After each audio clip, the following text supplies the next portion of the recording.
You to this this play-by-play broadcast brought to you by Explore.org and Katmai National Park.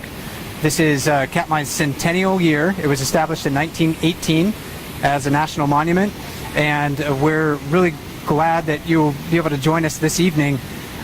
As you can see, there's a lot of bears at the waterfall tonight. During these play-by-play broadcasts, we won't be monitoring the chat on Explore.org, or if you're watching somewhere like on Facebook Live or something like that. But hopefully we'll be able to answer a lot of the basic questions that you have about the brown bears, their behavior, and what they're doing. So we'll be with you for at least the next hour. And I can count, Russ, 13 bears within like 25 yards of the waterfall. Yeah, it's quite a lot of activity tonight, as there has been for the past week or so. So yeah, I think we're in for an interesting hour. Maybe to get started, we can pan around the waterfall and take a look at some of the characters that we're seeing tonight. Yeah, some of the favorites of our viewers are out here tonight. And let's see, we could start maybe with those bears that are on the waterfall. Okay. And who do we have there? Well, we have at the very edge of the lip 409. Who emancipated her two cubs earlier this summer, and right behind her is 128, known as Grazer, and she emancipated all three of her cubs this spring. And a little bit of competition between those two. From what I understand the other day, 128 kind of nudged 409 the other evening, and she tumbled over the waterfall. So. It's an interesting dynamic between these two, because 409 is bigger. She tends to sometimes displace 128, but 128 gets right in her face when she's standing on the lip like that. Maybe 128, who's the bear on the left again, is just realizes that 409 is sort of in a vulnerable position, and she can't really turn very quickly to defend herself. So 128 often will approach her very, very closely, and just wait for her turn. So 409 is a little distracted by the close proximity of that other female back there. Both of these bears are looking pretty pudgy right now. They've been packing on a lot of fish. Yeah, 409 in particular looks like she's gained a good bit of weight. I think 128 still looks like she has a little bit to go. Yeah, I think we can expect both of these bears to be a couple 100 pounds heavier once the fall rolls around. Sure. Down below us, a couple of younger bears, and I'm not sure I recognize these. These are bears that are either very young adults or maybe older subadult bears. And subadult bears are those bears that are generally between 2.5 and 5.5 years old or so. They're kind of like the teenagers of the bear world. They're independent, but not yet fully mature. So we see them often hovering on the fringes of the waterfall, trying to find space where they can, picking up scraps, but they really typically can't compete for the choice fishing spots at Brooks Falls. Yeah, and we figured with 2017 there were so many emancipated cubs and so many subadults, we figured that there might be up to about 20 different subadults around this year, and indeed we are seeing a lot of them. And it is indeed challenging to identify them at this point until we get to watch them probably throughout the summer before we really start figuring out who is who. Right. It's pretty difficult to identify these young bears. They grow so much from season to season, and especially year to year.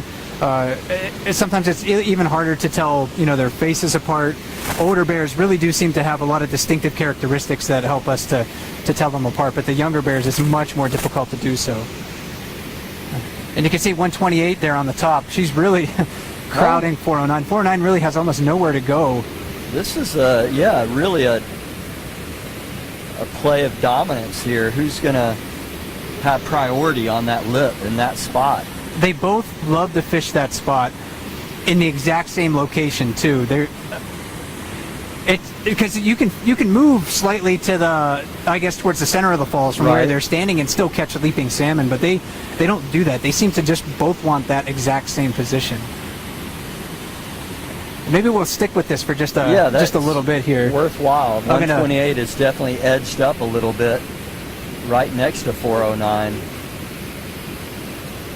And I don't know if our viewers would be able to hear the vocalizing, but we can hear them very clearly from here. Yeah, there's a little bit of growling going on.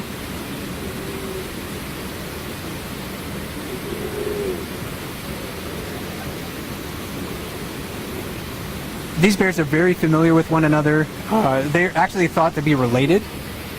So 409 is thought to be a sister to 128's mother. Really? Okay. Yeah, and so that 409, again, the one closest to the edge of the waterfall, is probably 128's aunt. If we Follow the lineage back. Right. Looks like she didn't want to yield that spot. 409, that is. So 128 is just turning away a little bit. 409 wants to turn her attention back to fishing, but she really can't just yet. Right. It would take a pretty not so hard push, I guess. From 128 to send her down over the waterfall, and that's happened before, like you mentioned the other day. We'll see if she's able to resume fishing or not. You know, the other evening, 409 got into a tussle. Another bear tried to steal a fish away, and 409 had to let that fish go and in order to kind of defend herself. And it seemed unfortunate that she lost it. But of course, sometimes those wounded fish are the ones that the subadults will pick up, and it does help feed some of the other bears when they drop them like that. Right. It's definitely a loss for the fish, of course, since it got injured beyond the fact that it might be able to continue living. And then it's also a loss for 409. But in those situations, yeah, there's going to be a hungry bear downstream that will find it in fairly short order. And the rest of the bears that you can see kind of in the frame right now, all up against the falls, every bear that's downstream of the waterfall that we can look at right now, these are all adult males. And maybe we'll start with those bears, introduce those on the far side. You want to go all the way to the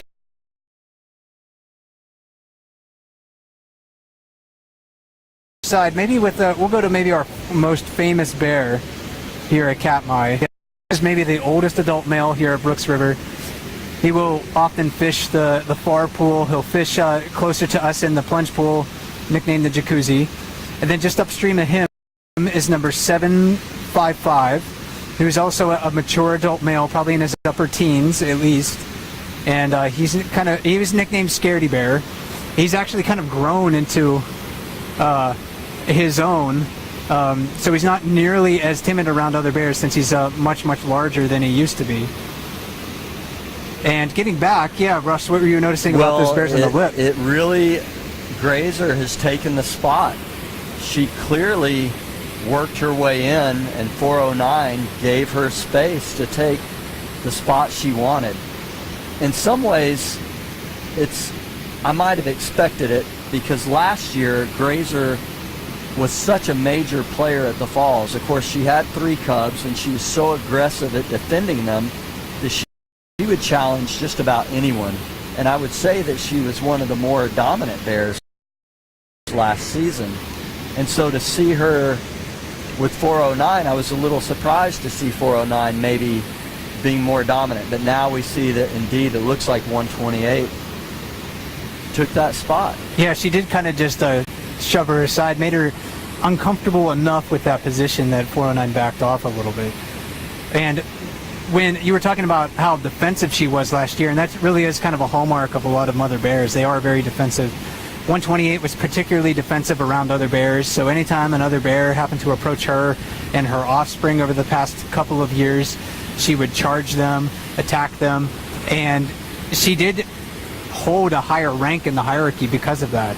Right. Now she's single again. She's not showing nearly as much defensiveness, and she doesn't need to. I mean, she doesn't have to utilize any of those vigilance sort of behaviors where she's looking around all the time, wondering, is there a threat, coming my way? That was a question a lot of people had coming into the season. Would she be as aggressive anymore? And I'd say clearly she's been less aggressive.